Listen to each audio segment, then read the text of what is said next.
let's talk about the syllabus. Usually I like to present a syllabus face-to-face so you can ask questions as we go and I can get a read on if you are understanding what I'm saying or if I can go quicker or whatever. Obviously that's not an option because we're taking an online class. So this video is going to talk about the syllabus and some of the things you're going to need to know about this class. This is not one to skip. So my name is Julie Walker. I'm going to say that a lot this first week because you won't be able to necessarily put a face and a voice to my name. So I'm going to say my name several times. Julie, Julie, Julie. I am located in Minnesota, and so one of the benefits of online learning is that you can learn from anyone across the world. One of the difficulties is that we don't necessarily get to meet face to face, and that's not going to happen for me. I'm not going to take a trip down to Louisiana this year. Sorry about it. So if you want to meet up with me for office hours in a synchronous way, that would be similar to face, where you say something and I can respond right away. I will be available for online office hours in a synchronous way on Wednesdays from 1 to 4:30 or by appointment if my office hours don't work for you. If you'd like to set up an office hours meeting to make sure that I will be in a specific capacity available to you, like using a video chat or talking by phone or something like that, please set up an office hours meeting time through this link here at the You Can Book Me. You'll be able to set up in your meetings in 15-minute increments. So this is a public speaking class. We're going to be talking about how to speak in public in formalized settings. We're going to be using a lot of different methods to try and get those types of experiences for you. So some of them will be speaking in front of an audience directly in front of you. Some of them will be speaking in front of an audience that is live via the internet. We're going to try and get you to have several different experiences in this class, and you are going to have some control over those experiences as well. There is a required text for this class. It is the Introduction to Public Speaking by Webster, the 2014 edition. My understanding is those are available to you through the bookstore. If it's not, contact Linda Webster on the LSUS campus. As she is the one who wrote the book, I would assume that she would be able to get you in touch with the people who would help you buy the book. All right.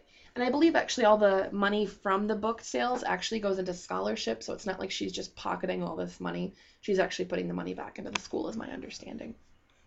So in terms of required technology for this class, you're going to want to go through this list.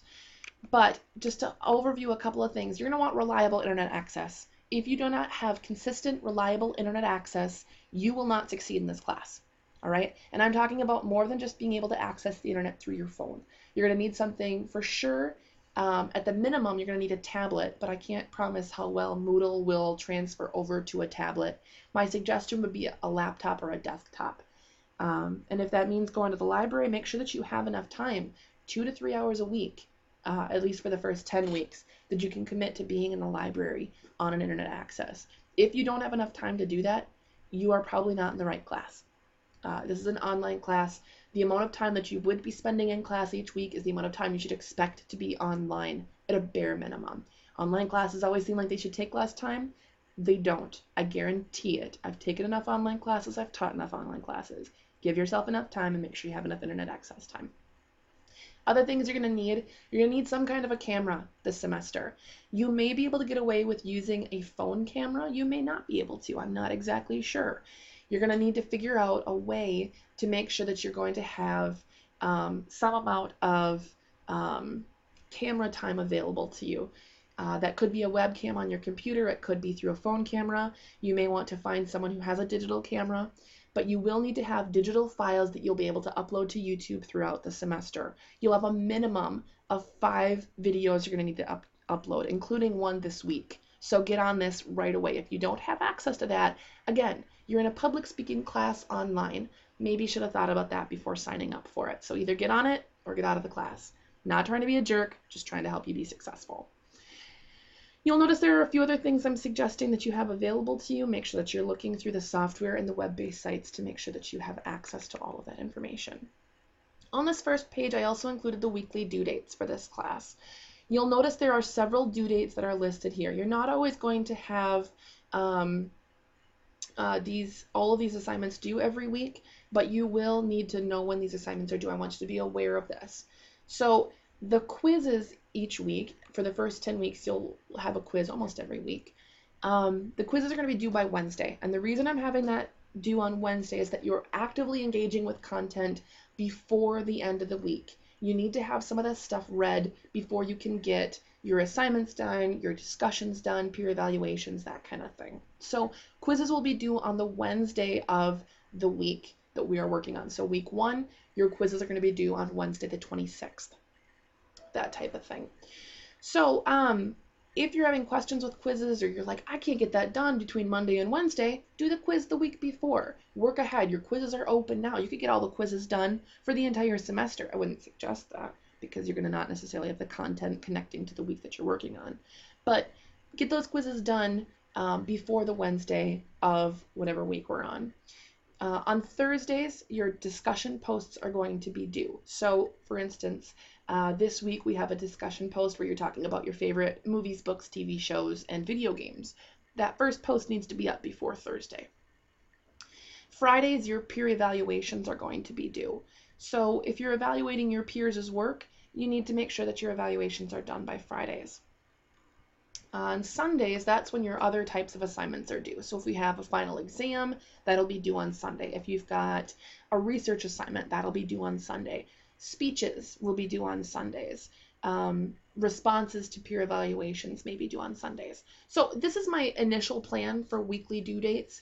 This may change if we're noticing throughout the semester, like, you know what, this specific due date just is not working for us. Let me know. I want to change things and make sure that it works for you, but there are some things that we're going to need to get done before you do other things. Like the quizzes and readings really should be done prior to completing the research assignment, for instance. You can't do the research assignment until you've gotten the content about the research assignment. So keep in mind those daily due dates or weekly due dates. I do have the Moodle site set up to have those due dates to automatically pop up, so you'll notice that the quizzes are all due on Wednesdays, and that's already up on Moodle. But just be aware of this as you're planning out your weeks for the class and when you're going to get your content done. If you're somebody who only has Saturdays and Sundays to get your stuff done, make sure that you get your stuff done that will be due prior for the next week if you won't have time to get it done in that week. So just to expand on the technology just a little bit, you will need to be able to familiarize yourself with Moodle and a little bit with Adobe Connect. Adobe Connect is something we're going to be using to have synchronous class meetings. So we'll have a couple of times throughout the semester when we're going to meet face-to-face as a class live using Adobe Connect. We'll learn a little bit more about that in week 2, but just be aware that that's something I need to do. And you're going to need to devote probably, I think it took me about 15 minutes the first time I used Adobe Connect as a user.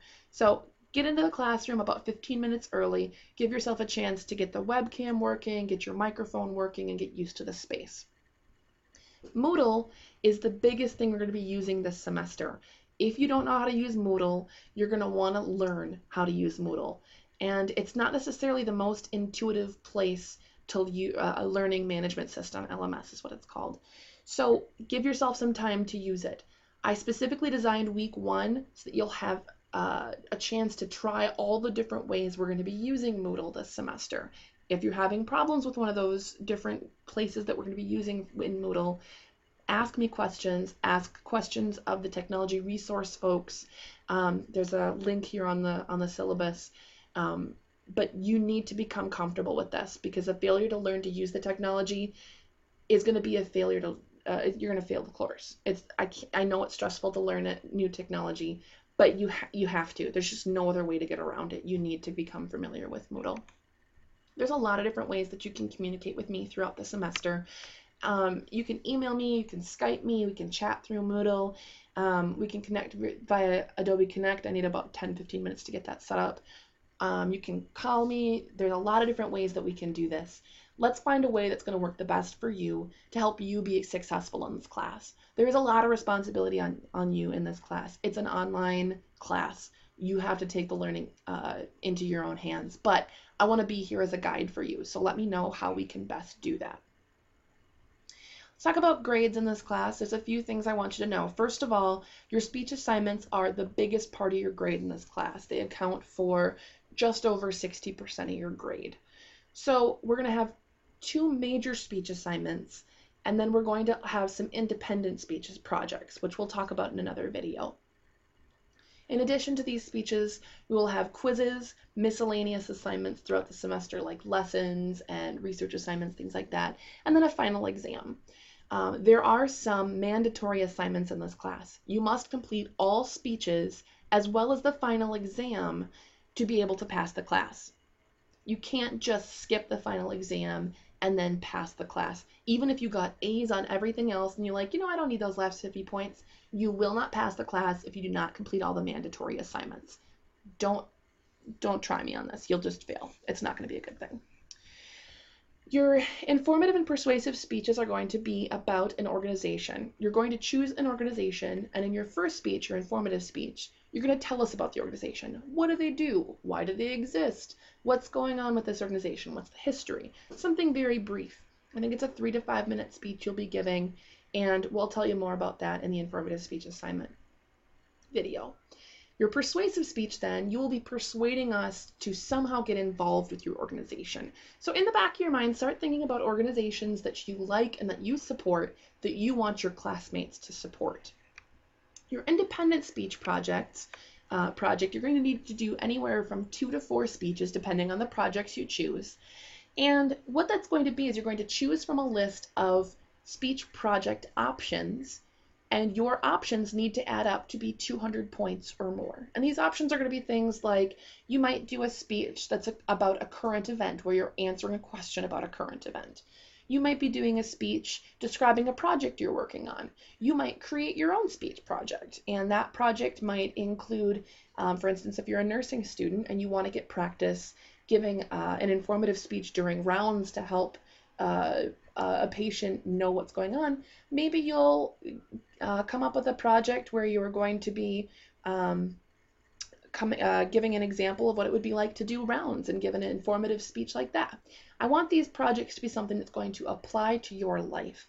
So look for that video coming up here in a couple of weeks or in a few weeks about these independent speech projects, and you'll kind of see more about what's going on with that. Quizzes and miscellaneous assignments and final exam, those are going to be pretty straightforward. All right. So extra credit, a lot of times people want to know, is there going to be extra credit in this class?